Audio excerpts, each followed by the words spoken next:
Mheshimiwa Rais Dr. Samia Suluhu Hassan. Kwanza nikimzungumzia kama mwanamke, ni mwanamke wa mfano, ni mwanamke jasiri, ni mwanamke ambaye mwenye ustahimilivu mkubwa sana na mwenye imani. Mama Samia Suluhu Hassan ametutia nguvu sisi wanawake na mabinti.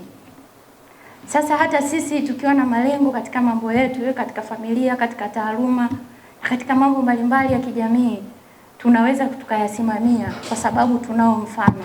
Tunao mfano hata katika zile nyakati ambapo tutajaribiwa ama tutapita katika changamoto, bado tunaweza tukasimama.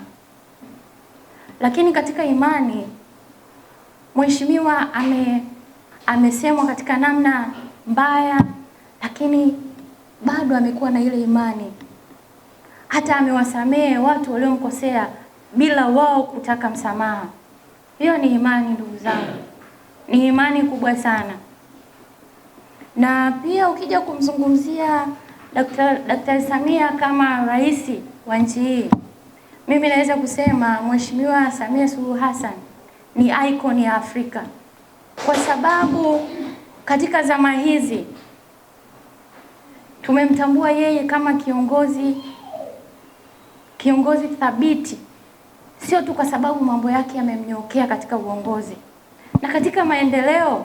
Mwanamke huyu icon ya Afrika katika miaka yake minne katekeleza mambo mengi, unaweza ukayaorodhesha na yanaonekana kabisa.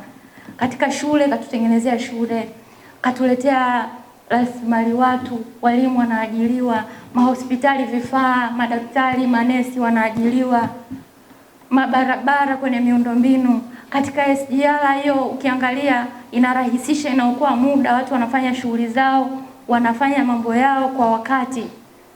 Hata huko Shinyanga nimesafiri, nimekuta kuna ujenzi wa SGR.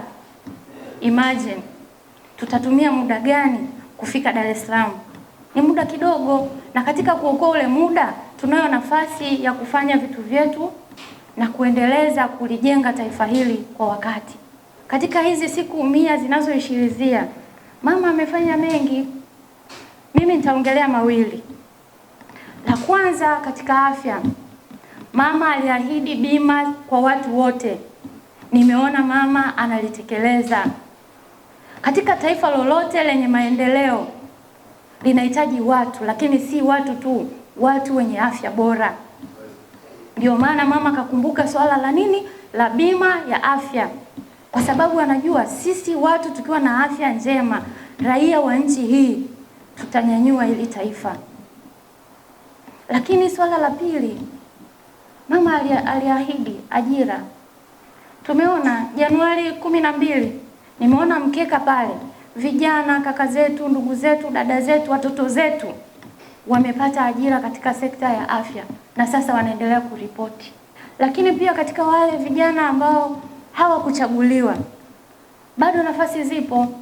Lakini pia vijana wenzangu, tunapaswa tutambue kuna tofauti kati ya kupata elimu na kuelimika. Unaweza ukaenda shule ukamaliza madarasa yote, lakini ukiwa hujaelimika, elimu yako haina msaada na wewe. Zipo fursa nyingi ambazo zinaweza zikatunyanyua pasipo kusubiria kwamba tuajiriwe na serikali.